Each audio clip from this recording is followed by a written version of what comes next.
Morning, Recording in progress.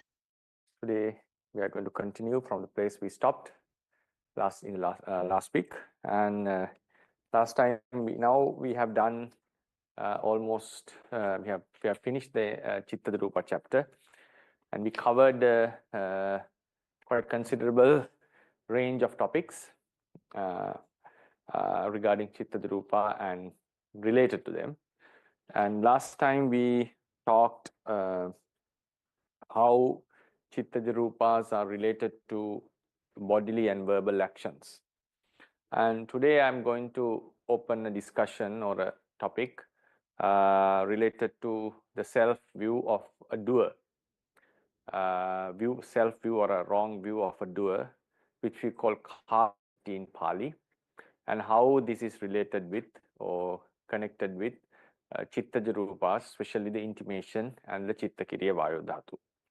I'll be taking this for 2 weeks, and then I'll move on to another interesting topic, which is called Rupas related to Chitta, but they are not directly the Chitta Rupas, but the matter that is related in one way or another with Chitta.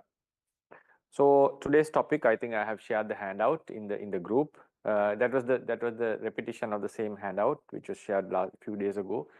For the last few classes. The topic could be in page number 4, Chetana, volition, Chitta Rūpa, mind-born matter, and the Karaka Ditti, view of a doer, how they are related. In this regard, we should know the common folks belief, that's called folk psychology. What do we think about ourselves or our activities? We tend to believe that there is a person inside the body or manifesting as the body, and who represent ourselves, and that person acts according to its will or his or her will. That is the normal idea that we believe in, and we act upon, or we lead our life based on that ideology. Buddha has said that this thought pattern is something against the reality, because as he put forward, there's no self or a being that we can locate or we can designate as an entity, because one of the peculiar or the foremost features of a living being, which we call I or self, is the oneness. Either this person or this thing has been existing as a one entity, a single entity throughout this entire life, and some believes on life after death, where this I would, or the person entity would travel like a bird flying from a tree to another tree, or some believe that this entity would end up at the death. There are some other doctrines like modern science, physics especially, which doesn't believe in a self, which only talks about physical entities, which also negates the consciousness, which doesn't address about the consciousness, but everything is physical. That's we call physicalism. And there's another view that doesn't talk about consciousness, eliminative, something like that. There's another extreme physicalist view. So anyway, so according to them, there is no self, only physical entities such as the quarks and leptons exist, and with the bosons, and there's nothing that transforms, or there's no connection from one life to another, and there's the talk about afterlife, after death life, afterlife, another life doesn't make any sense to them. So, but even they themselves who advocate this materialism emotionally believe in a self, that because if something happens to them or their family, they feel it like it has happened to themselves. So in the emotional level, almost every being, unless he has overcome this defilement, being a noble person, all the Putujanas believe in or live based on the idea of a self. Even Buddhists. The difference between a Buddhist and a non-Buddhist self-believer is a Buddhist would not advocate it as a doctrine, that would not be their ideology. But for a non-Buddhist or one who advocates, one who adheres to a doctrine of a self, they would keep it as the gospel, and they would always adhere to that, and they would even advocate or propagate this doctrine. Therefore, a Buddhist has according to our own teachings, Buddhists have a low level of degree of self view, but they are not freed from the self view in the emotional level, because whenever, for example, whenever we recall our lives, we would obviously say that I used to be this and this, and I used to do this and this, and I did this and this in my life, and it's me who has grown up till now, and it's me who will who will die one day, having lived a long life or whatever amount of years, and I will be the one who will be born again. So that kind of this is an emotion. In my terms, I would put it as the self view in the emotional level, because it's, in order to get rid of that, one needs to reach at least the level of Namru Paricheda Jnana in a higher level. Not just seeing Nama and Rupa as two separate entities, not just having the Namarupa Paricheda Jnana, but to reach the level of Namarupa Vattana, in which one establishes this correct view in himself. Now, so all of us, including ourselves, believe in a self, like a person who is doing all these activities, and so how do we relay this? How do we talk about this? How do we get rid of this view and understand deeper about this function? Another very important aspect is, why do we have this self view? That's another important factor. For example, a nice simile given by one of my colleague, I would call spiritual companion, is we normally don't get the do not get the intention of touching our tail. A monkey would have that intention to touch the tail, but a human would not have such desire or such intention. The reason is that we don't possess tails. That's the obvious basic reason for that. And only when we have a tail, when someone has a tail, he or she would have that intention of touching it. Now, therefore, why do we get the self view? That's a very important point. Why do we get such a view? Because there is something that ignites this thought, that is appealing to this thought.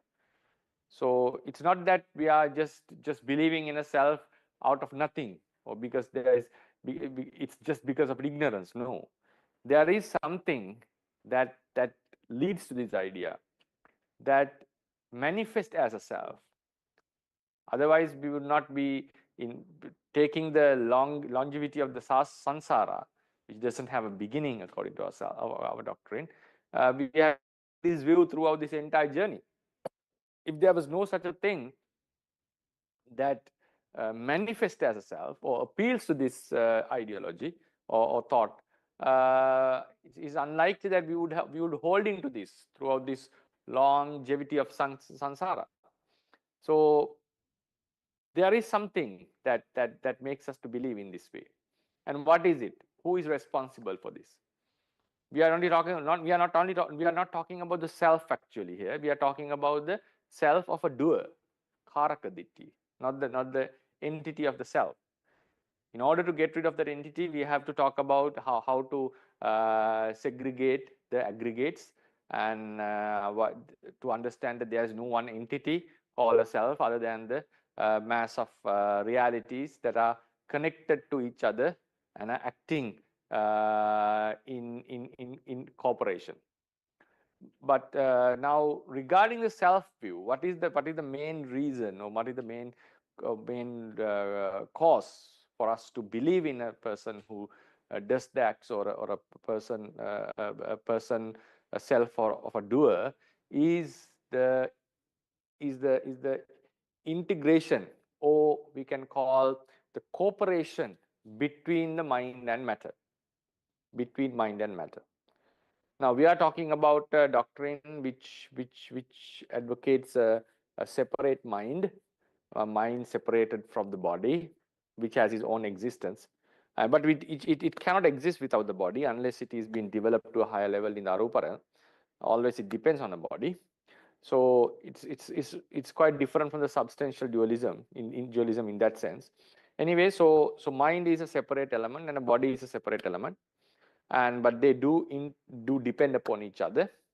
Now, when the intention is there to act in a certain way, the body behaves accordingly. That's the point here. If the body is behaving differently, then there's very less opportunity, I would say, for self-view to arise. One of the biggest reasons or appealing factors for self-view is this cooperation between the mind and body. There's a nice interaction between them. When our body gets struck by some physical tangible object, we feel it. That's another reason. Now we know there is a combination or connection between the mind and the body. Pain arises when the tissues are damaged, or when we hit against a rock, we start to feel ouch, and we do exhibit certain physical pain as well. But in order to have the self-view, one of the most interesting or fundamental factors is the body is behaving according to the mind. The body behaves as we intend. So what is this mechanism? This we have to analyze this mechanism in terms of Buddhist philosophy. Then we will be able to understand what is the relationship, and that's the point. That's the moment we are going to see what kind of a integral role or a pivotal role played by Chittaja Rupas in this procedure. So then we can relate how Chittaja Rupas are related to the self-view of a doer. So that would be our lesson today. So I'll go to the board and try to explain in detail. First, we'll read the handout, the first few paragraphs, which would be the introduction to our lecture today. Chetana volition, Chitta Rupa, mind-born matter, and the Karaka Ditti view of a doer. Conventionally speaking, there is a living being who acts according to its will, or according to its will, actually. I use it because being is not confined to a certain gender. According to Theravada, intended verbal and physical actions are done with the help of mind-born matter and intimations. Intimations are the viññati. When a consciousness arises with the intention to perform a certain act, chitta kiriya vayo dhatu arises due to that volition.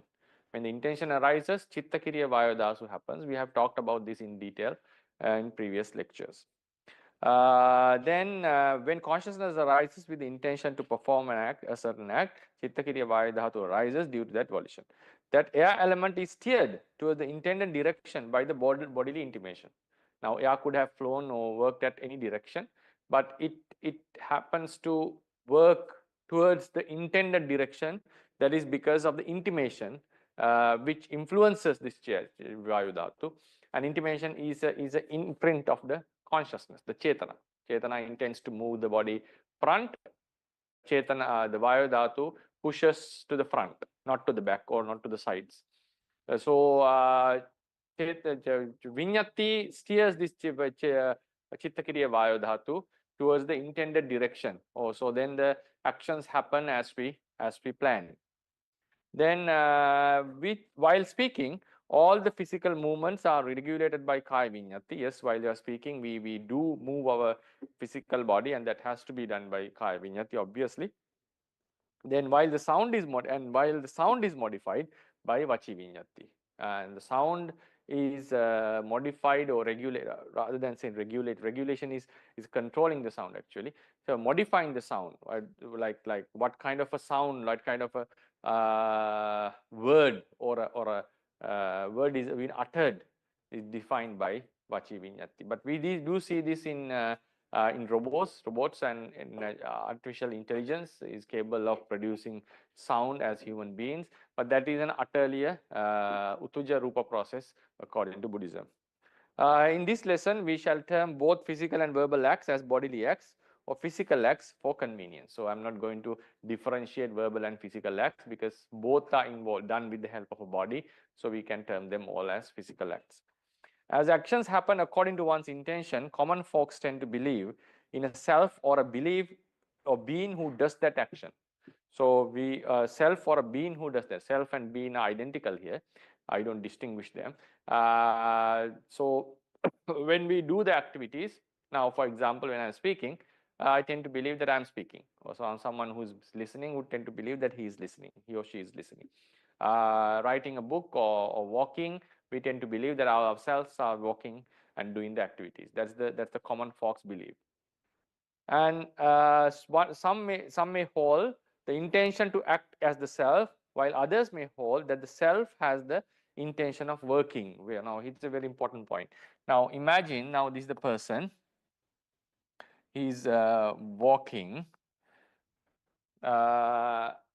Some would believe that this is the entire thing is the person, including the body. Now, because it's very difficult to locate who am I, which part which part has the most I-ness, for example.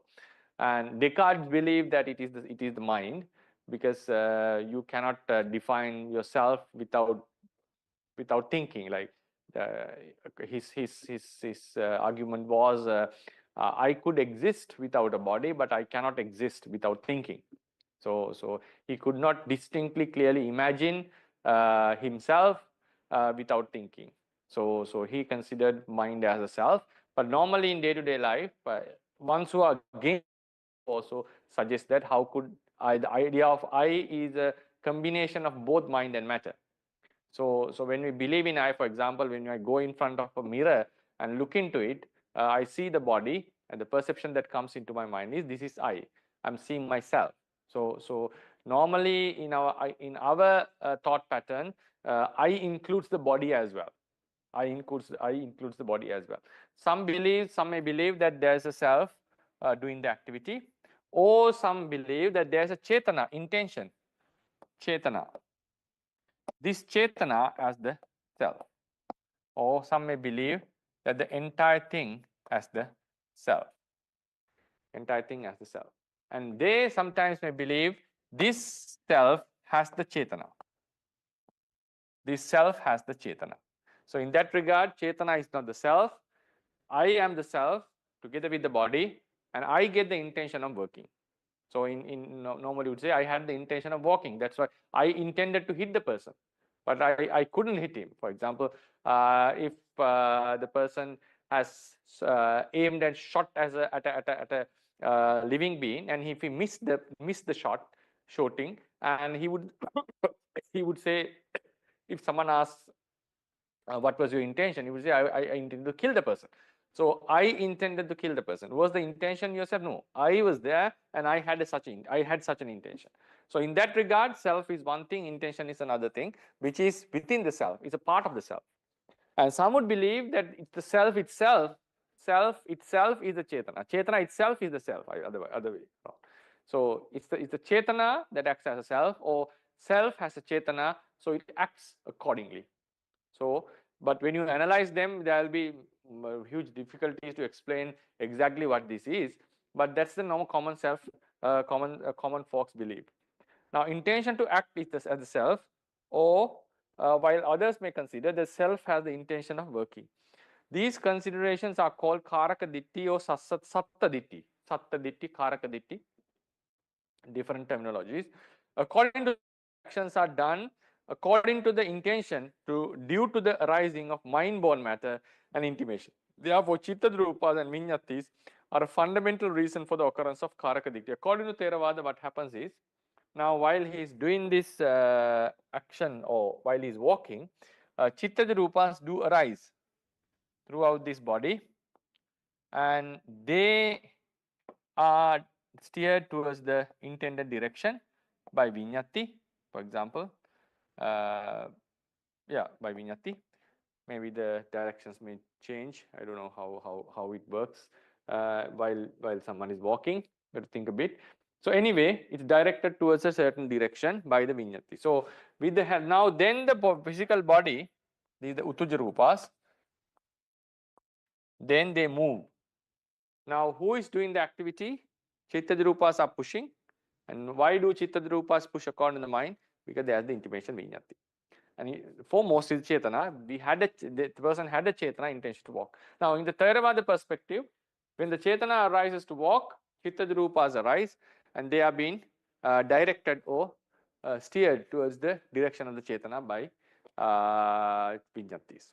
This is what happens. So, we have three main components in this act: Chetana, Chittajarupas, and the Vinyati. Because they are acting in cooperation, the action happens when the person intends to walk, he happens to walk. Now we are going to analyze them. Though it is expounded that there is no self which does the action, a question might arise as thus. Now this is a pressing question against Theravada doctrine or any Buddhist doctrine. A living being acts accordingly, according to its will. As its soul is under its control, we have the entire control over the soul. Then one can ask, who am I and who is the self?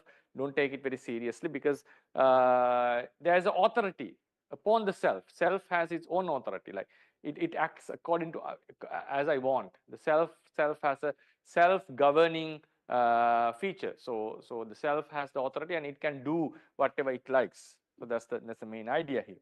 Therefore, if actions happen according to the intention, is it not that the doctrine of non-selfness is wrong? So this is one of the biggest arguments the ones who are believing self brings forth. We do actions as we want, and in most of the cases, we may do it without mistaking. Like our body would behave as we intend. And this is a good indication to advocate the self, because it's very unlikely, unless the person has a specific sickness that we recognize, the person would be able to act. The physical activities would always correspond with the intention of the person. What the body acts as we intend. That's very simple. So isn't it because of a self? Because self thinks, and self has an authority or a dominance over the body, and it governs the body. So the body behaves according to the self. And some believe that self is apart from all the five aggregates, and the body is non-self, and the self is there, and even the five aggregates are out of the self, and the self is something else, and it is using this like a driver who is driving a vehicle. It is using these aggregates, the five senses, and also the body, as a person who is in chariot and living this life. So anyway, so this would be the pressing question against Theravada teachings. How could Theravadis answer this tough question? For this, we need to go into deep analysis on Chetana, which produces Chittajarupas and Vinyati. Can Chetana perform physical acts? That's the interesting topic. Can Chetana alone do this physical act? It seems not, because we see people who are paralyzed, who are having disabilities, having the Chetana intention of doing something, but they are unable to do so because of their physical defects. Their body is missing some necessary features. According to Buddhism, that is a defect found in Utthajarupas. One way or another, they are unable to do that. So intention alone is not sufficient or adequate to perform this activity. Intention alone cannot do that. It needs the support of other factors. That's very obvious in a person who is paralyzed. He has the intention, he or she has the intention, but unable to perform the activities as expected. Do actions, when an intention to act arises, actions take place according to the intention. It is obvious to everyone. We shall analyze this phenomenon. And also it's very obvious when we are acting. Now, when I want to speak some word, I will be uttering specifically that word. Otherwise, the entire world would be in a chaos. Because if you are uttering words that we don't intend, and if you are doing actions that we do not intend, then it's going to be no one can predict anything, and no one can have a relationship with anyone, because it's a chaos actually. So it's very obvious actions do happen as we intend according to the Chetana. Do actions take place just because an intention to act occurs? Can intention alone perform the acts? When the person is paralyzed, though the intention to act arises, it is not possible to act as one intends due to weakness in the Rupas or the physical body. That too is evident to everyone. That's also very evident. Therefore, it is clear that volition alone cannot perform actions. So that's the first point here. Then, according to Theravada even, the Chetana cannot perform action. That was an objective, like very practical observation. Now, in Theravada, what happens is Chetana cannot alone move the body. It doesn't have that capacity. What it does is it produces Chittad Rupas in the body, and those Chittad Rupas are steered or directed or modified according to the Chetana, and they cause this physical force to move, for the body to move. That's what is happening. So three things are involved: Chetana, Chittaja Rupas, and Vinyati, which are part of the Chittaja Rupas. Vinyati. With these three, we are acting. Even according to Theravada, Chetana alone cannot perform actions. As the doctrine explains, when a volition to act occurs, together with it arises Chitta Kriya Vayo Dhatu. Chittaja Rupa, Chitta Kriya Vayo Dhatus. That Vayo Dhatu is modified to behave according to the intention of the Kaya Vinyati. Physical actions take place with the correlation of these elements. Hence, Chetana cannot perform actions by itself. Then, according to Theravada, Doctrine of Theravada, I shall read it because we have already done these things. According to Theravada, Doctrine of Theravada, Theravadins, the Chetana has the mere intention of executing the action. It does not have the intention of, the next point is, it does not have the intention of producing the air element or the bodily intimation. Very important factor here is, now Chetana intends to move. The Chetana's intention is to move forward. But it doesn't have an intention of producing Chittaja Rupas.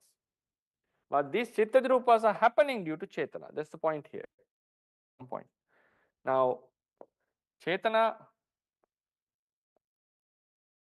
arises intending to walk to the front. When Chetana arises, together with the Chetana, Chittaja Rupas arise. And these Chittaja Rupas are steered to the direction or modified as in order to behave, like in order to in a way that it could move the entire body. Now this arrow is Vinyati, Kaya Vinyati, and the yellow color things are Chittaja Rupa, Chitta Kriya Vayo Dhatu. Now Chetana has the intention of walking, and walking does happen, but Chetana doesn't have an intention of producing this Chittaja Rupa. That's a very important point here.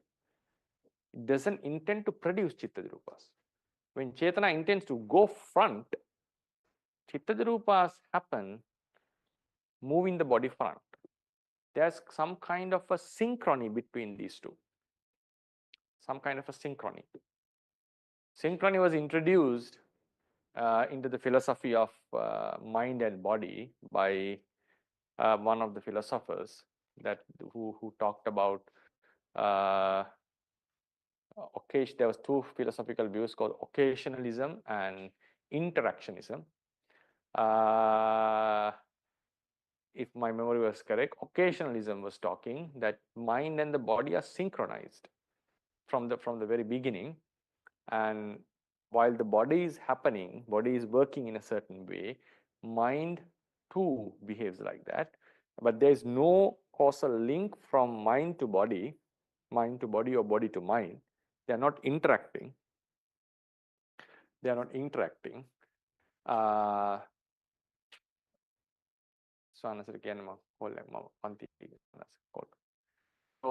they are not interacting, but they are synchronized, like they are behaving, they have their own pathways. But in this regard, now Chetana is intending to that was occasionally is a different doctrine. It's a different philosophical view actually. Now, Chetana is moving forward, it intends to go forward. Now, Chittarupas are happening and they are also moving forward. So, you can see that synchrony between these two. But Chetana doesn't have the intention, that's the important point here, of producing them. It doesn't produce, like it doesn't intend to produce. That's the point here. It doesn't intend to produce. But Chittarupas arise due to Chetana. Chittarupas arise due to Chetana. So I have to say Chittarupas do arise due to Chetana, right?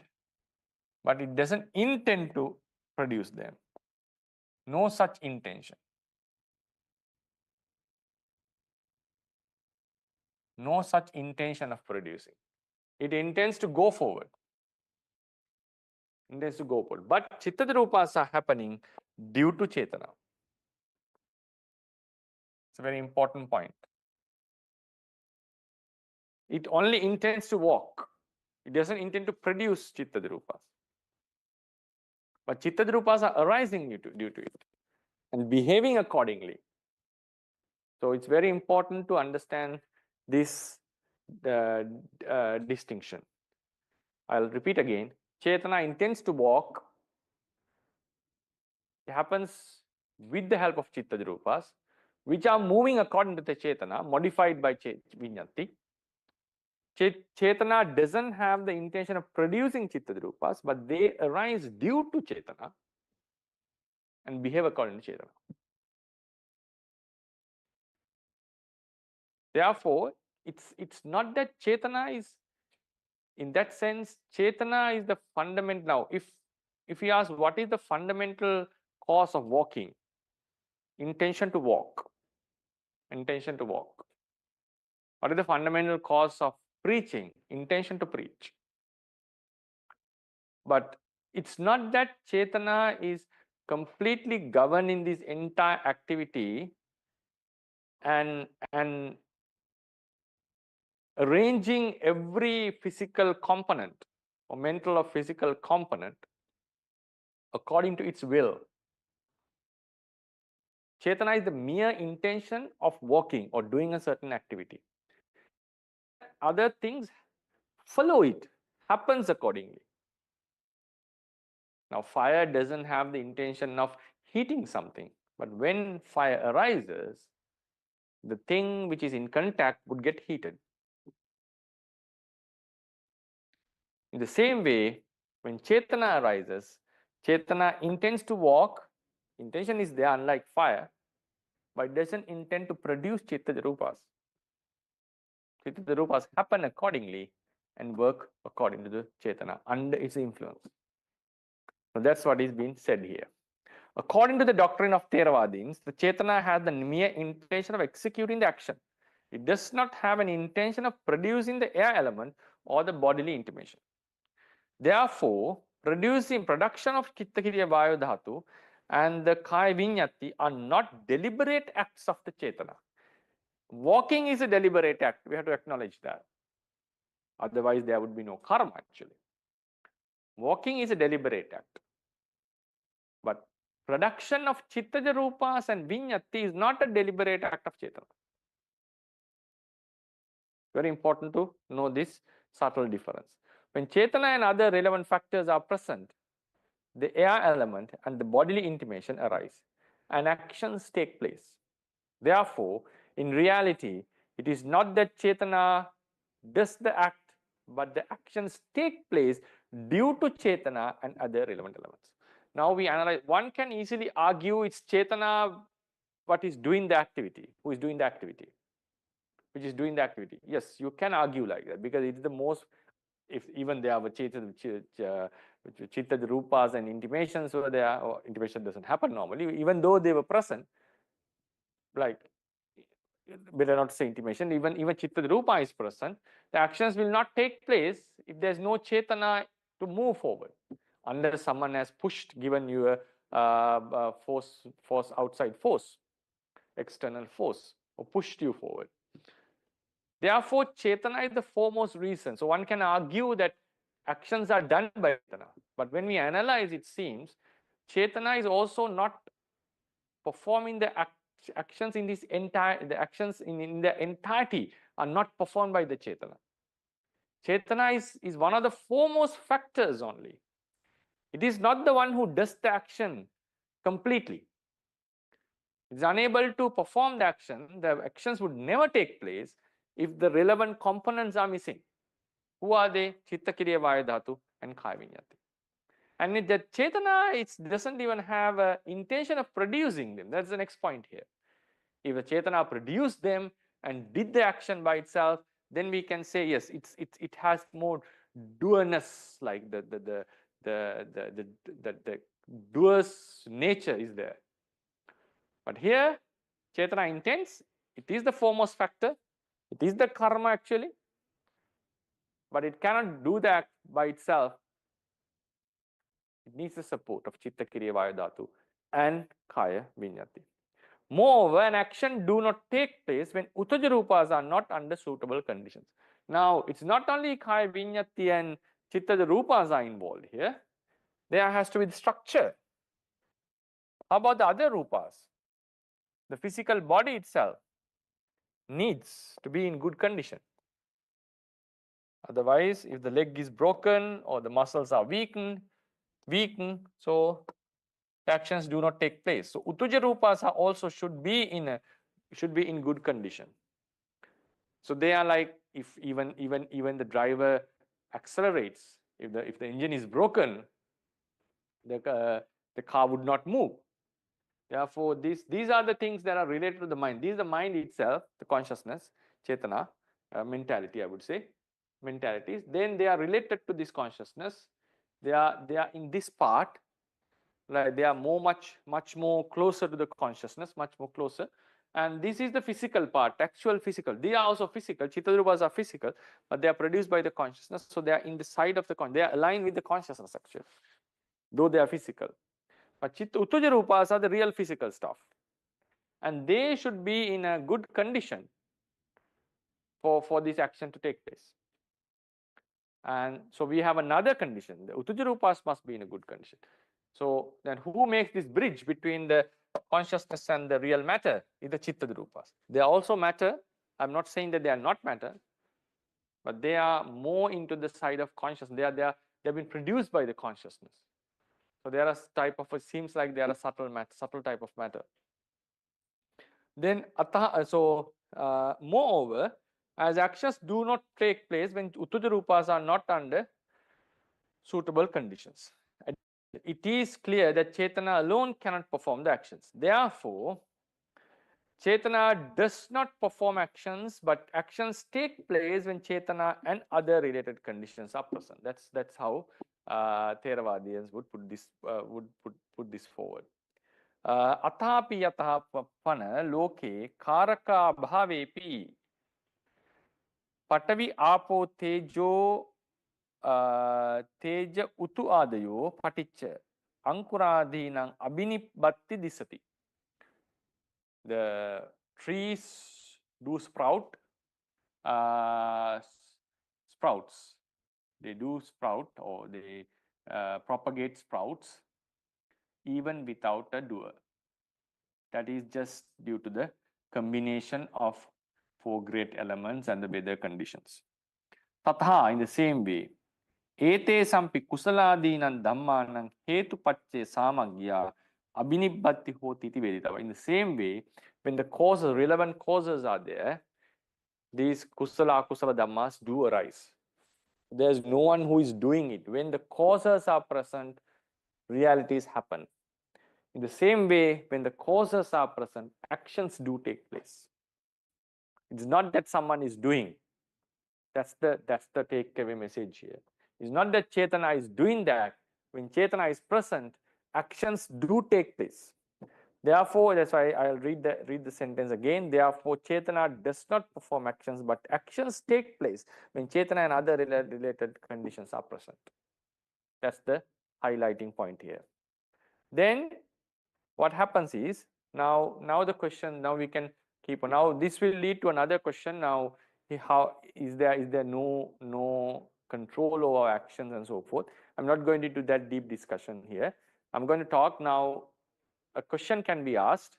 Still one can ask, there is a soul is there, for example Chetana. Soul is not capable of doing the actions, all the actions by itself. It does the actions when relevant factors are there. One can bring this argument. For example, soul is, I am there. I would, obviously the ones who advocate soul would know that, would advocate that the body would die, and when there's no food, and the soul would migrate to another place. So even there is a soul needs other supporting of other factors to exist. We have to acknowledge that, because otherwise, if the soul alone can exist, the life exist, and the life would be there, would exist or prevail even without the relevant conditions. So in the same way, one can argue the self is here, and self does the actions with the help of other relevant elements. One can still adhere to the self even under this explanation. The next counter question would be, it is clear that Chetana alone cannot perform actions. That's clear. However, is that sufficient to establish the doctrine of non-selfness? Is it not possible that self perform the actions when other relevant factors are present? Self is existing, or self is living the life only when food is given, the weather conditions are conducive. Can't this same theory applicable to, isn't that same theory is applicable to the actions? Chetana is there, Chetana is doing the actions. Yes, it's clear it cannot do it by Chetana alone cannot do all the actions. It needs the relevant support of the relevant element, the particular element. So when they are supported, the support is given, still Chetana is doing the action. So still one can maintain this view of doer even under this Theravada explanation. Everyone is aware that beings get the intention to act. Ordinary people believe that it is the self that has this intention. They refer to this self as a living being, or soul, or me, whatever. It is interesting to investigate whether this intention to act and the assumed self are two things or the same. That's another point here.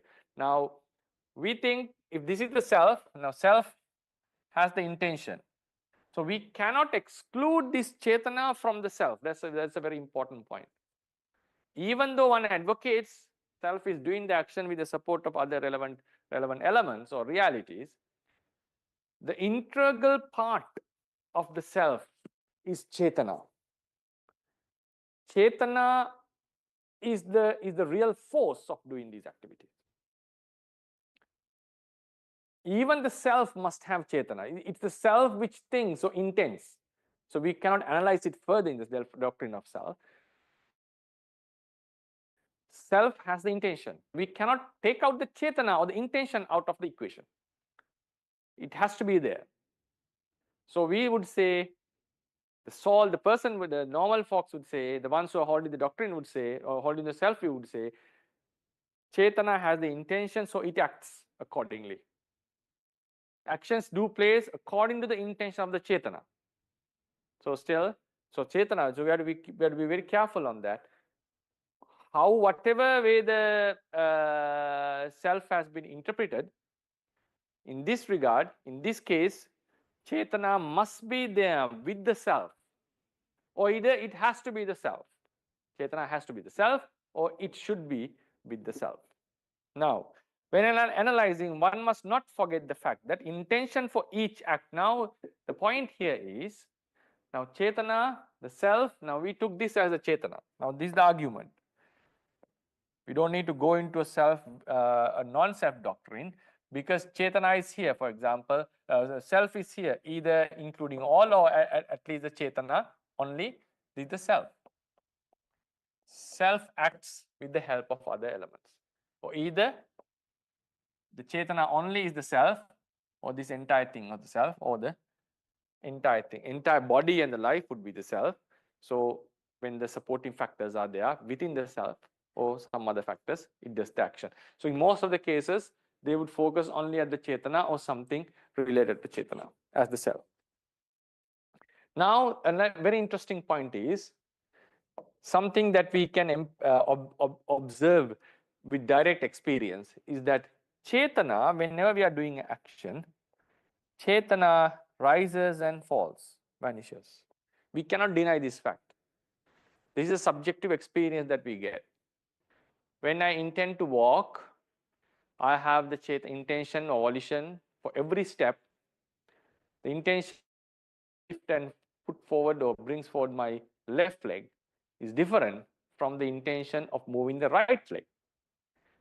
All the time when we are doing the actions, intentions are renewed. Past intentions, now one can argue he has a common intention of walking, and the actions take place as long as that intention is there. But when we analyze, it's very clear for each and every minute step, there is intentions are arising at each step, at each activity. Therefore, Chetana or the volition that executed the particular act vanishes together with it, and a new Chetana arises with it. We cannot deny this fact when we are analyzing deeply.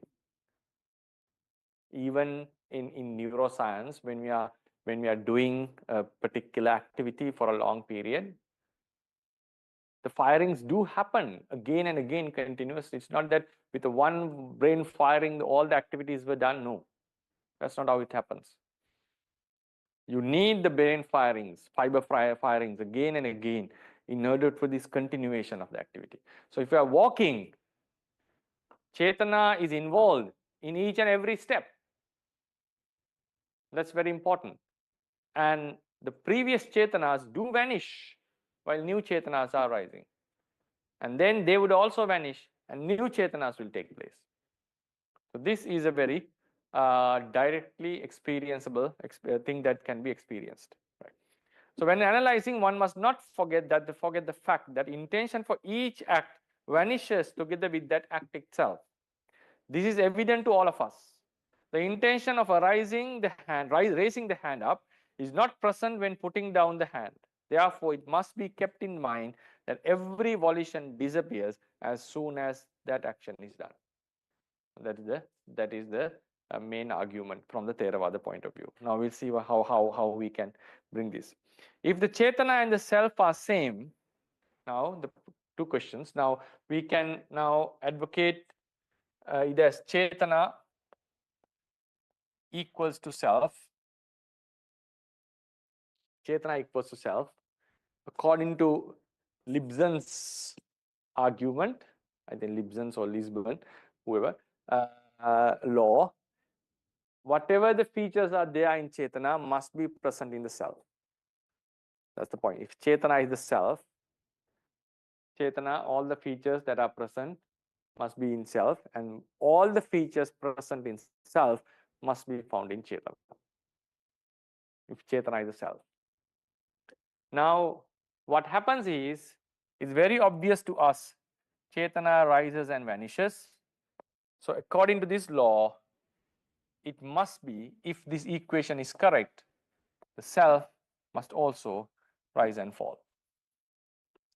Self must also, because we can directly see that Chetana is rising and falling.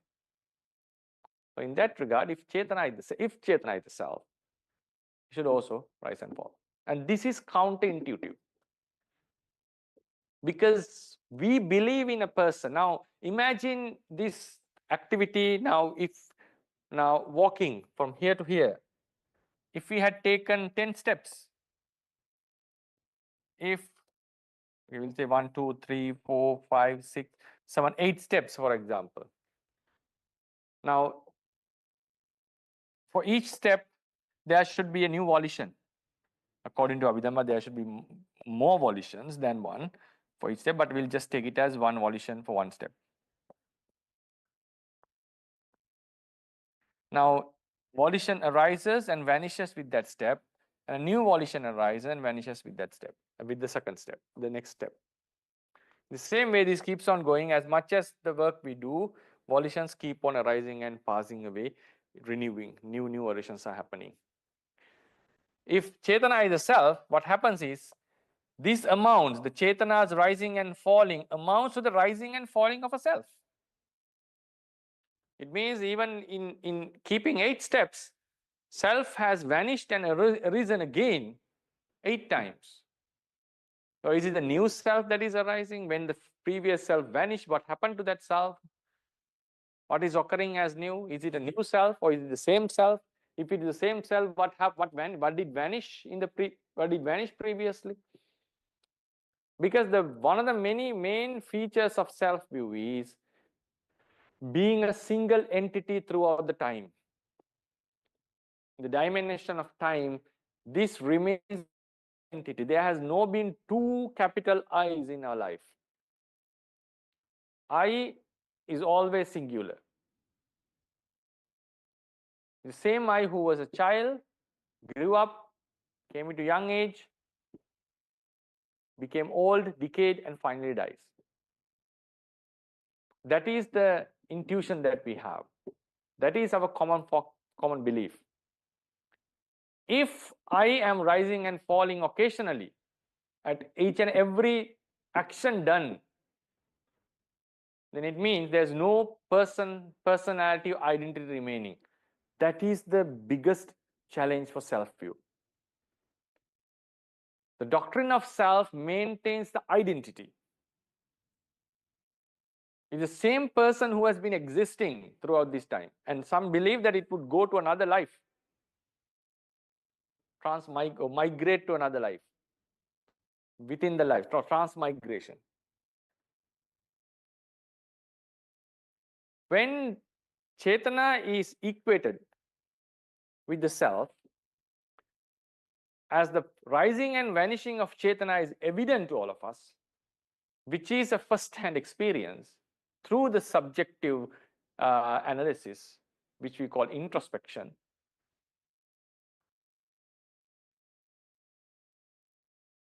It leads to the argument or the formulation of a theory or the notion that self is rising and falling throughout this entire life, not only on few occasions, at each and every activity. And this is counterintuitive, and this is a strong argument against self-view. Therefore, if Chetana is the self, we understand, yes, we acknowledged all the arguments. Yes, Chetana could be the self, and Chetana must be acting with the help of other relevant elements. We didn't deny that. But when you now, what is the self? Is the Chetana the self? If someone says yes, at the end of each and every activity, that self must be vanishing, and new selves are arising at every new activity done. So this is a huge problem. If Chetana and the self are same, when the volition vanishes, the self must also vanish together with it. As there's no dichotomy between the two. There's no dichotomy. There's nothing called the self as a Chetana. Chetana is associated with the self. No, because if we identify them in terms of identity, like they are the same, which we call a rigid identity, because Chetana has some features through which we can understand them, recognize it, and self has its own rigid features. And in philosophy, we say this should be same in any given world. So anyway, so Chetana rises and falls means self also rises and falls, because they are the same identity theory. But the public would not accept this notion. It is obvious that the intention to act disappears together as soon as the act is done. But the person who performed the action outlives the action. Now, the common folks believe is that, yes, Chetana vanishes, right? Chetana vanishes. Intention to act disappears. It is obvious that the intention to act disappears We have to remove the together. Disappears together. Together is not necessary. As soon as the act is done. But the person who performed the act outlives the action. It's not that I have finished this one step that I'm dying. No, I will retain the whole activity. The person would retain throughout the whole activity, and actions will be done. That is the intuition that we have. That's the belief that we have. That's why I say I did this action. No, I worked for 5 hours to accomplish this task. So it means I have outlived the action. I'm still living even I have finished the action.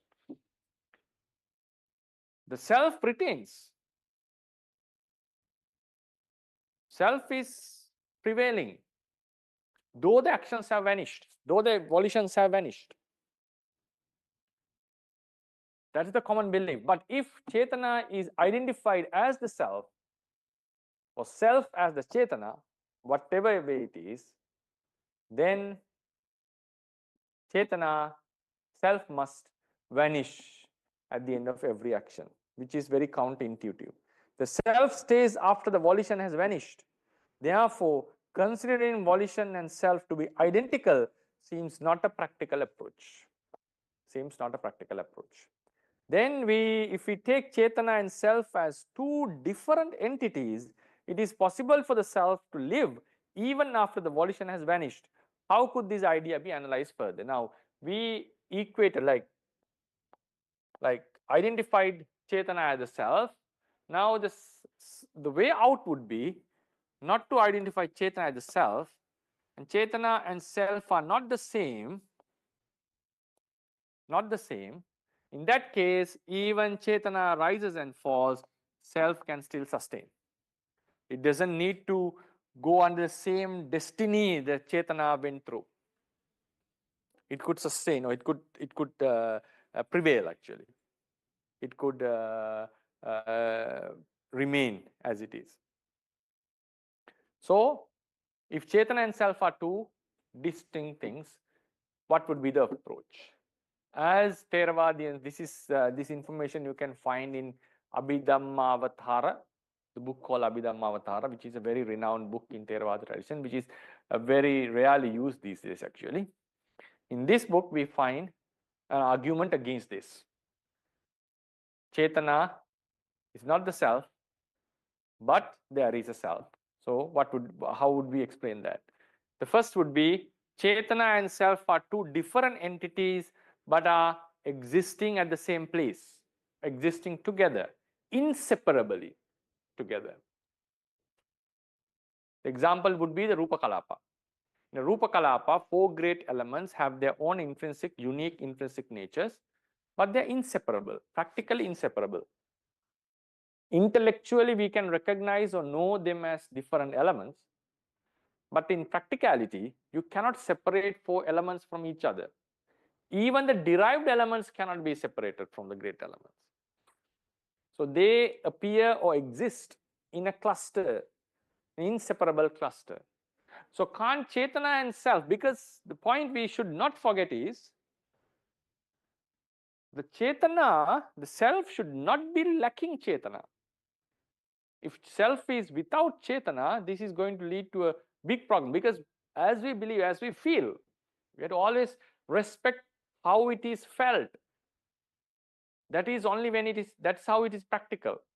That's the biggest challenge even physicalism has, because physical entities do not have the properties of mentality. Qualia, propositional content, propositional attitudes, they're not found in the physical elements, and mental elements lack physical elements, like the extension, changeability, all these are lacking. The tangibility are not there in the mental elements. So when you're talking about mental elements, we have to talk about the qualia, how it is felt. How about the object, the propositional attitude, professional content has to be talked. So we cannot talk about mentalities without those aspects. In the same way, we are talking about the self who does the action. We cannot talk about self without Chetana. Intention is a must. Even the self has the intention of doing the activity. So we should not forget that the element of intention, volition must be present with the self in one way or another. So the argument would be Chetana and self. Chetana and self are two different entities, but they exist inseparably in a certain unit. So we can still say self is not 100% identical. It's not numerically identical. That's the word we use. Numerically identical. But they are related. Self has Chetana as one of its parts, though it's not numerically identical with Chetana. So the Chetana, and it's not that they are very far away. It's not that Chetana is self is without any Chetana. Chetana is with the self is with the Chetana, but it's not the same. So in this doctrine, what they would advocate is self has Chetana, and we act accordingly. The self is capable, and actions do happen according to the self. But this, according to Theravadians, still leads to another issue, because they're inseparable. That's the point here. Inseparably related, connected. When things are inseparably connected, like in a Rūpa Kalapa, what does it mean? Inseparable means one cannot exist without the other. Okay, we can still say it's not that Chetana is supporting self. Self is the most fundamental part. Chetana is depending on that. Still, like one Rūpa, the Upadaya Rūpa, derived matter, depending on the four great elements in a Kalapa, because derived matters are not supporting the four great elements. Yes, we understand that. So self can be taken as the most fundamental part, and Chetana is depending on that. But still, as they are inseparable, as the definition goes on, when one of them vanishes, the other cannot exist. Practically, it doesn't going to exist. Even though self is not depending on Chetana, that Chetana is only Chetana is depending on self. Still, if they're inseparable, it means the entire cluster comes into appearance and goes into vanishing or disappearance together. So the thing is, Chetana's rising and falling is evident to us. We cannot deny that. It's a first-hand experience that we have. So now, if Chetana rises and vanishes, the self which is connected to it also undergo the same destiny. That is, it will also should rise and fall. The same problem occurs. When Chetana and self were identical, when Chetana rises and falls, self has to rise and fall. When Chetana and self are connected inseparably, the same thing, the same problem happens. When Chetana rises and falls, the self would also going to vanish. And the next approach would be unidentical approach, non-identical approach. Chetana and self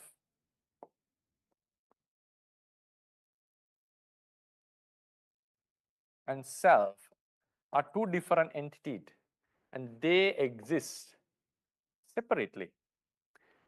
Maybe they are physically connected to, like, related to each other, like Chakku Vijnana is depending on Chakku Pasada, but still they are two different entities. They are not mixed.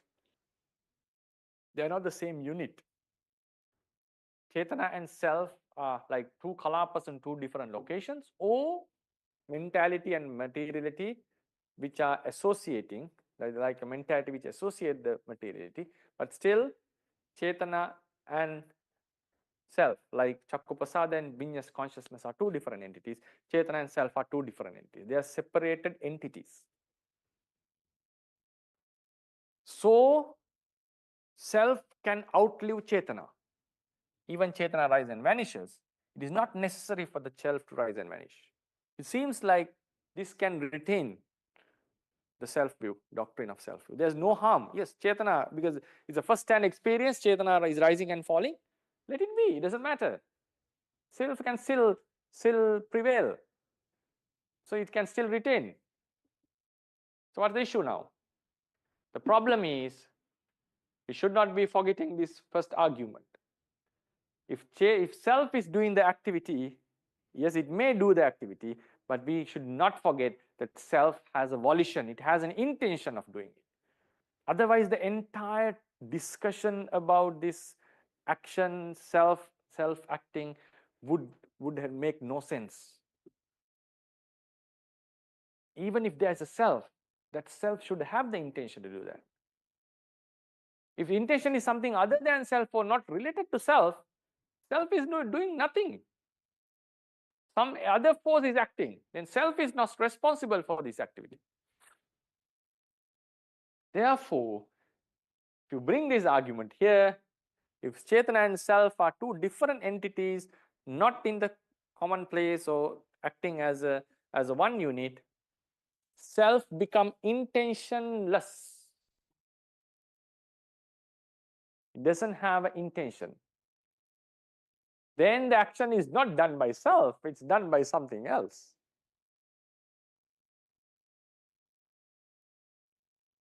Therefore, if we take self and Chetana are two different entities, yes, Chetana can outlive this, self can outlive Chetana, and it can retain, even the action was done, but still, then the problem is the action was not done by self. It's done by a Chetana, which is apart from the self. And these also counterintuitive. Therefore, according to that approach, still self-view seems to be not very practical. So Theravadians believe, no, Chetana cannot be the self. And there are two explanations on that. I'll take this for the next week and we'll go into a very interesting topic. And I'm going to deepen this topic further. So as the time is up, I'm bound to finish this. So till now, I hope you got the idea, and I'll repeat these highlighted points next week, and go for another interesting topic, because I didn't read out how the Pali has been explained. The book has explained Eka Desa Lakkana Katanyatha Desantara Katanyatha. So I have to I shall explain them in next week, and go into another interesting topic of how the decisions are being made and what is the relationship between Chetana. It will go a bit away from the Chittarupa's topic, but I'll take that into discussion. So today's discussion was how what is the self view of a doer, and how Chetana, Chitta, Rupas, Vinyatyas involved in production of this product, means causing this Karaka view, the view of a doer, and then what is the Theravadian approach, and what is the role played by Chetana, and the relationship between Chetana and the Chitta Rupas, and where is the intention directed at, and then finally, how do the Theravadians defend their self doctrine of non-selfness. Yes, so I'll conclude the lecture, opening the forum for a discussion. Yes. Hello everyone. Now is the time for the Q&A session. Please raise your hand and ask the question briefly. So many listeners would get the opportunity to ask the question. First is Kitsiri Vijayasundara. Please go ahead.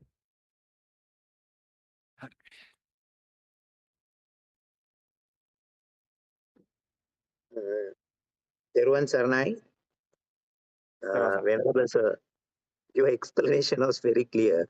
So it is only a confirmation that self is not required for the continuation of existence. That's how I took it. That's the understanding. It confirmed what I already knew, that all the both bodily actions and even the verbal actions does not require the intervention or the control or some way of involvement of a self. So that's fine. My question is not really on that direction, but that's about really analyzing the process a little more with Abhidhammic facts.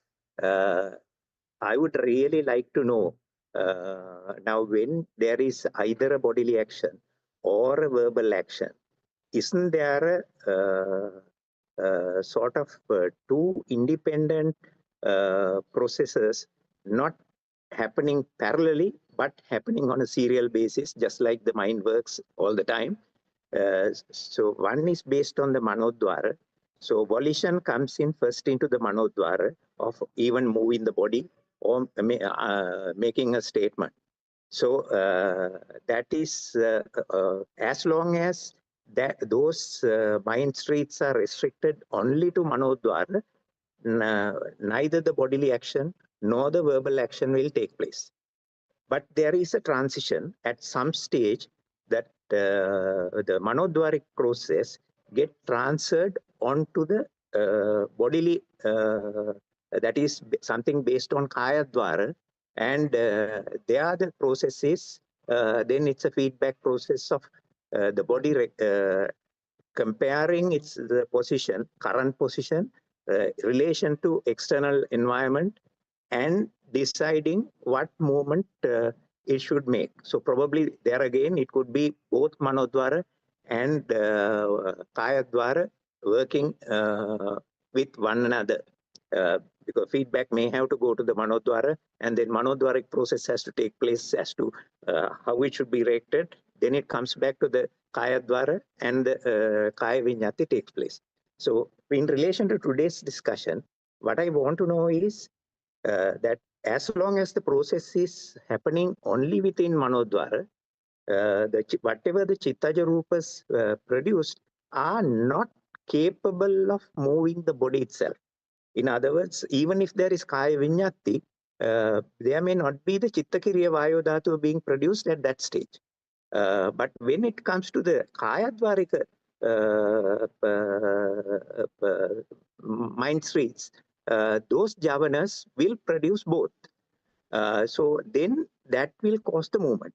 And then the third aspect you talked about, the physical ability of the body itself to move, will really limit the extent to which those chittakiriya vayadhatu based rūpa to be produced. So sometimes, and actually the same explanation can be used even for dreams, because the dream we see we are moving the body, but actually the body doesn't move physically. So there again, if it's only a manodwaric process, it doesn't produce chittakiriya vayu dhatu, even if there could be vinyati, and therefore body doesn't move. If the body moves at that stage, you get awakened. I mean, this is what I remember from the, and it's in line with what you explained a few months back. Maybe a few classes, but then time-wise, it's a few months back. So if I look at it that way, both the same explanation can be used for even kayadwarik or vachidwarik processes, because they are the physical action or the sound that comes out in the form of words or whatever take place in a sort of a serially processed streets of mind processes and either bodily processes in the case of kayadwara, probably when it comes to sound, both kayadwara and vachi. So there may be, as you explained, the kaya vinyati also takes place there. So if we look at it that way, this is actually going deep into the subject from that abhidhammic point of view. I see then actually we could explain the process much better in a Theravadic point of view. If I say that, am I right? That's my question. Kaya dwarika chitta doesn't produce any vinyati, or it cannot move the body. Kaya dwarika is you cannot make any movements with the kaya dwarika vitis, because panchadwarika vitis are according to the Vibhanga and its commentary, are not capable of making any bodily or verbal movements. Kaya dwarika vitis are just it just senses where what the about the tangible object. It's not responsible in process. It's only pure manodwara is involved in verbal and physical activities. There's no panchadwara involvement here, because panchadwara vittis are incapable of making, according to it's a very basic fundamental, is incapable of causing the physical activities to happen. It's only purely mind-do is happening. Only in dreams as a different case, because the entire energy of the mind and the body has declined. So there's no physical movement happening. It's not because only manodwara is involved. In even I'm making, like while I'm being awake, I'm making my bodily movements, only manodwara is involved. But there is another very interesting topic about how our mind is feeling about our limbs. For example, we are to move, normally I have a sense about my entire body. According to medical science, this is not felt by the neurons that feel the touch. This is a different sensor in our mind. This was also explained in one of our Sinhalese classes when Dr. Anjani Gammage explained about this, because it's a different neuro pathway going on, like how we feel, where my limbs are. For example, I know my hand is here, my other hand is here. So this is not, according to them, it's not taken from the kaya, the neurons that feel the touch. So it's a matter of fact whether in Theravada perspective, do we feel it through the body door, or do we through the body door? Means the kaya vijnana dwara. So normally one can argue whether it's through kaya vijnana dwara, or whether it's through mind door that is happening. That is like we know where our limbs are, where our body is there, body is located. And but for the involvement of physical and verbal activities, 5 sense door processes have no involvement at all. It is only mind door that is acting. And when it comes to dreaming, nirutsaha sabhava is there of the body. Body is weakened, and it has gone into a very different stage, like weakened or like non-active stage, inactive stage. So even though the mind is also having unreal object. So that is the reason why one cannot perform activities in dreams. But that is not to say all the time, because according to our Theravada Vinaya, when emission of semen happens, yes, people do make physical movements in dream. When it happens in dream, there's no offense when semen is emitted in dreams, but physical activities do take place, and Buddha has made it a non-offense for the monks, because it is beyond our control. So and sometimes people do sleepwalking as well. So Theravadians, according to Milinda Panya, yes, as Redukane Chandivana Mahathera has said, physical actions do not take place while dreaming, but it is mentioned in Vimati Vinodini sub-commentary very clearly that the actions do take place while we are dreaming. And that's why the non-offense was given for Sukha Visatti Sikkapada as a Sangha in the Sangha Disesa by the Buddha. So yeah, so I would say when we say Kaya Dwara and Vachi Dwara, they are not mind processes actually. Kaya Dwara and Vachi Dwara are the Kaya Vinyati and the Vachi Vinyati. When we say Kaya Dwara in the mind processes, that is the Kaya Vinyana process, like Sampatichana, Santirana, Kaya Vinyana Chittas do arise.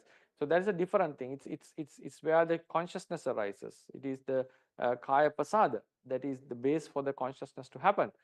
And but Kaya Dwara and Vachi Dwara are the Vinyatis. They are not involved with any consciousness. So when we say while we are acting, only mind do is involved, not the body do. But obviously we feel through body do. We feel through eye do even. What I mean is the eye consciousnesses happen, eye consciousness processes, body consciousness processes do take place, but they have no involvement in the production of the action. Thank you very much. Yes, I will actually, I missed that point, that because you have to separate the input do and the output do. Because when you say Kaya Vinyati, it's only the output. that Pottabha and the Kaya Vijnana is only input though.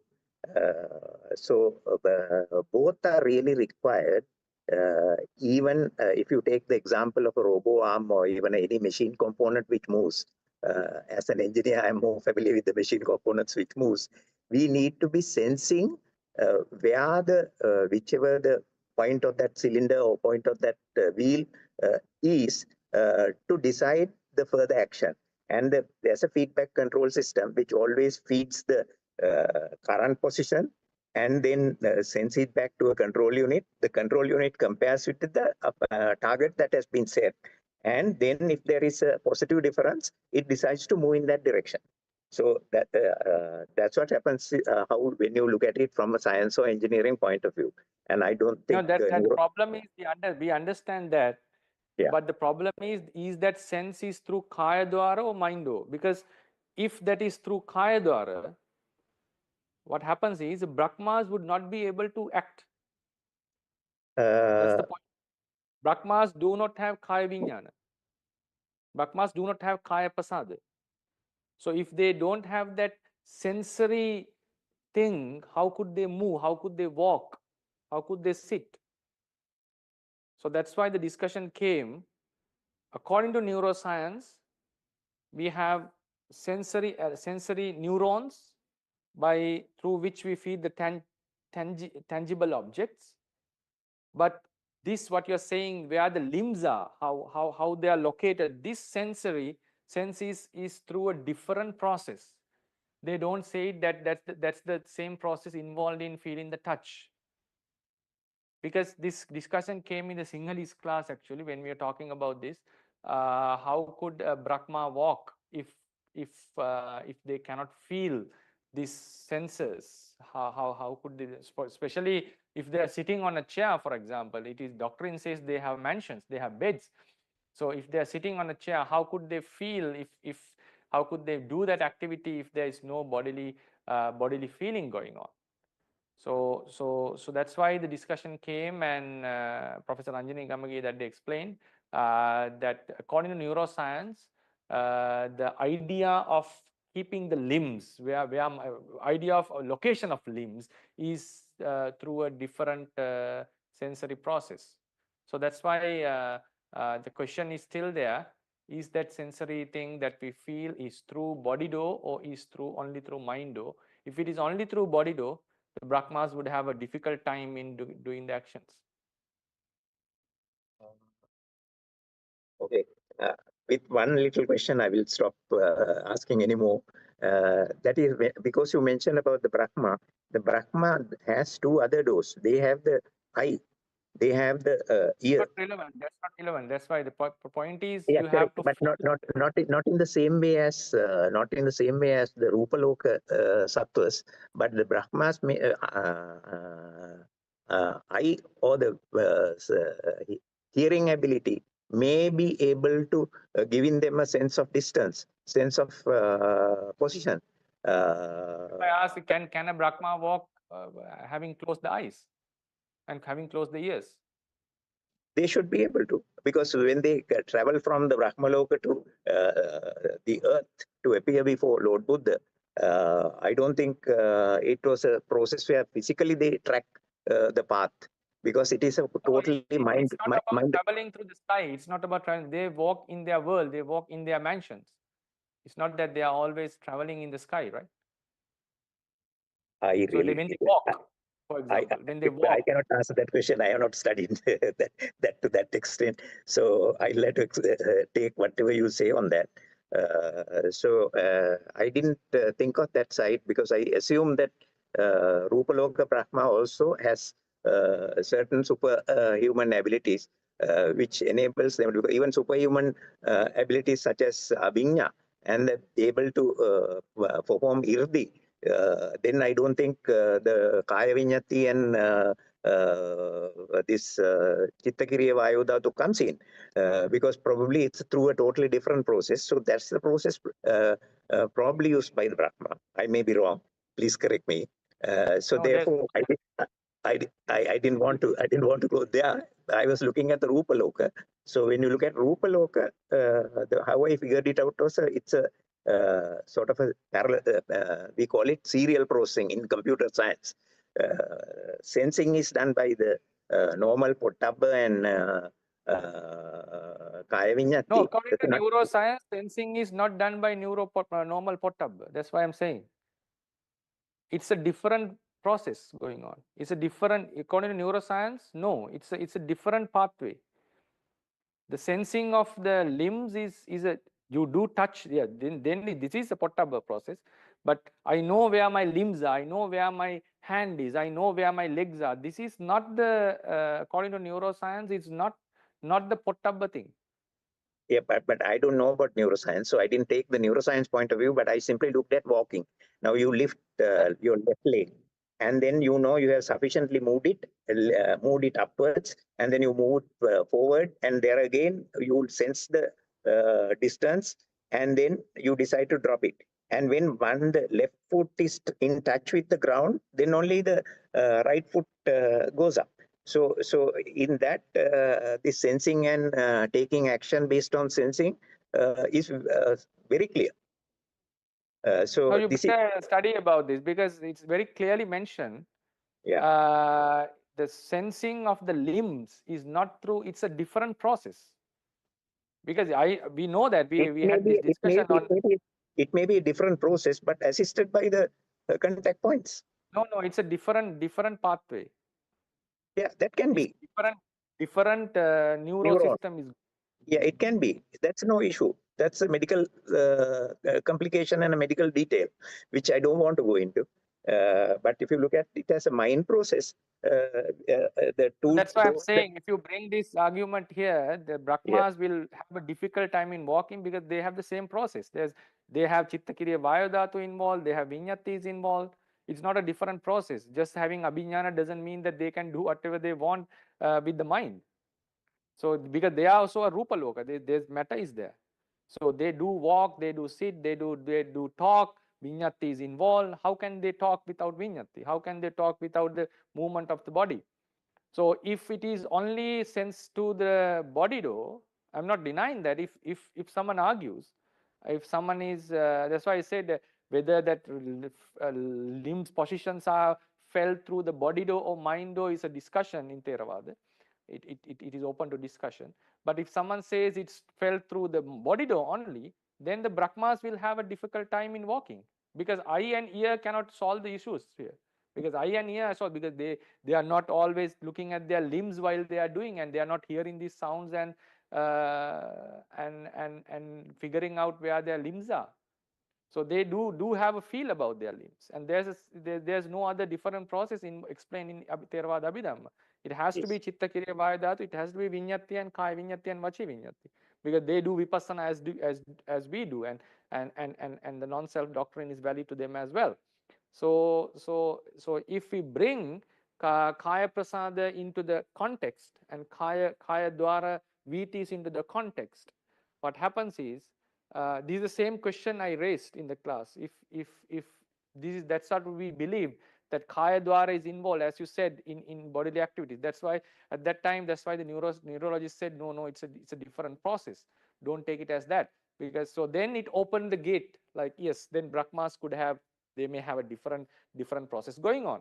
So if Kaya Viññatti, Kaya Dwara is involved, because this question was asked many years ago from me by one of my colleagues, like monks, friend monks, that if they don't feel they have the Kaya Pasada, how could they move? The obvious question, as you say, how could they move? How could they have the idea of walking, and can they walk on their realm if there's no Kaya Pasada, or if they don't have any senses? But they do walk. They are not just walking on the sky.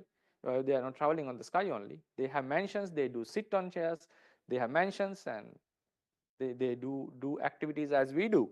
And the Brahma came and put his knee down on the earth and paid respect to the Buddha even. So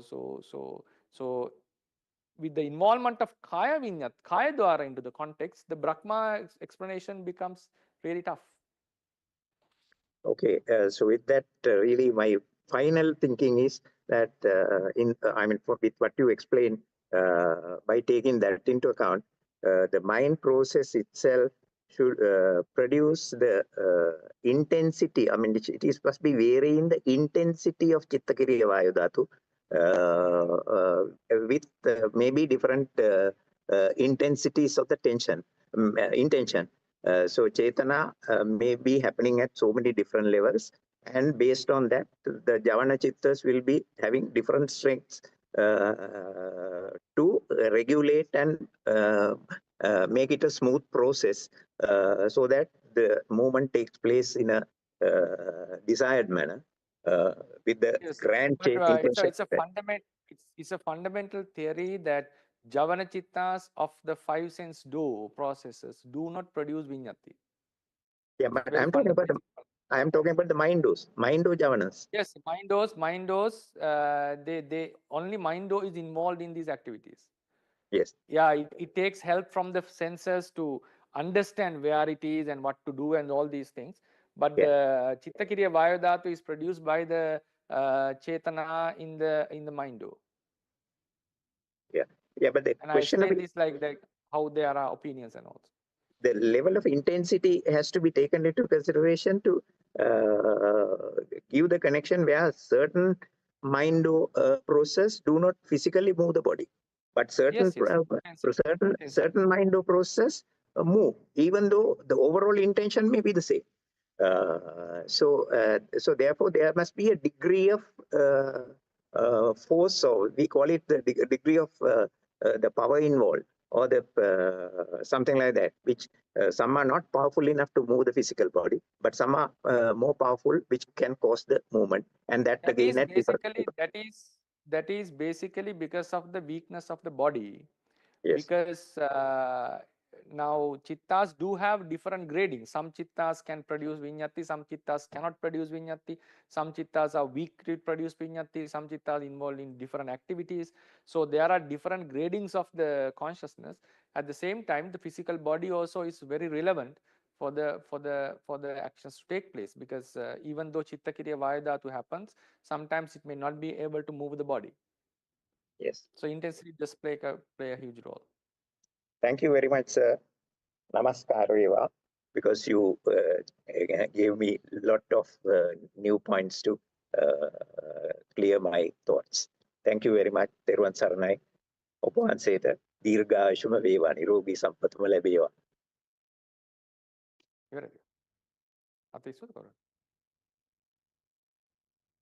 If there's any other questions, like, because we took long time for that question.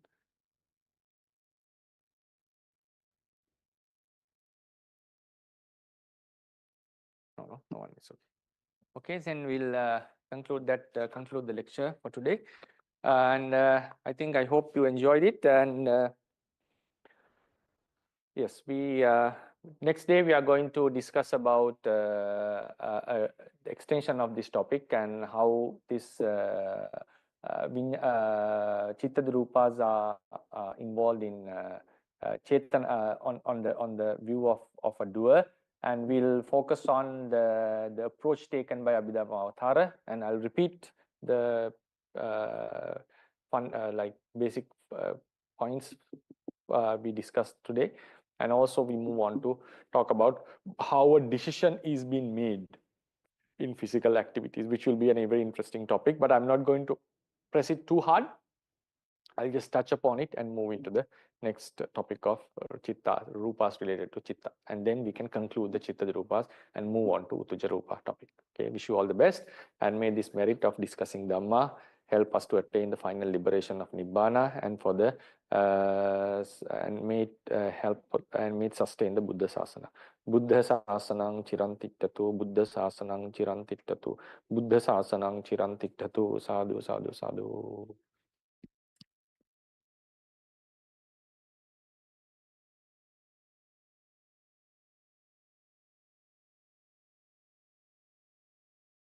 නමෝ තස්ස භගවතු අරහතෝ සම්මා සම්බුද්දස්ස නමෝ තස්ස භගවතු අරහතෝ සම්මා සම්බුද්දස්ස නමෝ තස්ස භගවතු අරහතෝ සම්මා සම්බුද්දස්ස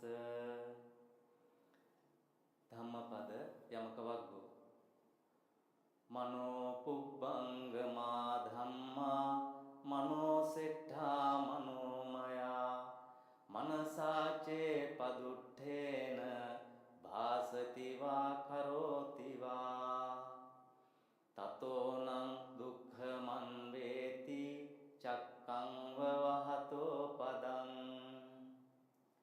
මනෝ පුබ්බංගමා ධම්මා මනෝ සෙට්ඨා මනෝමයා මනසාචේ පසන්නේන භාසති වා කරෝති වා තතෝනං සුඛමං වේති ඡායාව අනපායිනී අක්කොච්චිමං අවධිමං අජිනිමං අහාසිමේ යේතං උපනයිහන්ති වේරං තේ සංන සම්මති අක්කොච්චිමං අවධිමං අජිනිමං අහාසිමේ යේතං උපනයිහන්ති වේරං තේ සූප සම්මති නහි වේරේන වේරානි සම්මන්තිධ කුදාචනං අවේරේන ච සම්මන්ති ඒස ධම්මෝ සනන්තනෝ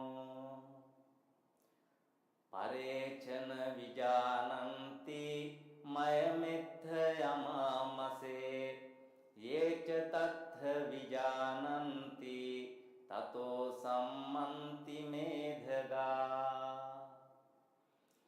සුභානුපස්සින් විහරන්තං ඉන්ද්‍රියේසු අසංගුතං භෝජනං හි අමත්තඤ්ඤු කුසීතං හීන වීරියං තං වේ පසහති මාරෝ වාතෝ රුක්ඛං වදුබ්බලං අසුභානුපස්සින් විහරන්තං ඉන්ද්‍රියේසු සුසංගුතං භෝජනං හි ච මත්තඤ්ඤු සද්ධං ආරද්ධ වීරියං තං වේන පසහති මාරෝ වාතෝ සේලං වපබ්බතං අනික්කසාවෝ කාසාවං යෝ අත්ථං පරිදහිස්සති අපේතෝ ධම්ම සච්චේන නසෝ කාසාව මරහති යෝචවන්ත කසාවස්ස සීලේසු සුසමාහිතෝ උපේතෝ ධම්ම සච්චේන සවේකාසාව මරහති අසාරේ සාරමතිනෝ සාරේ චාසාර දස්සිනෝ තේසාරං නාධි ගච්ඡන්ති මිච්ඡා සංකප්ප ගෝචරා සාරංච සාරතෝ ඤත්වා අසා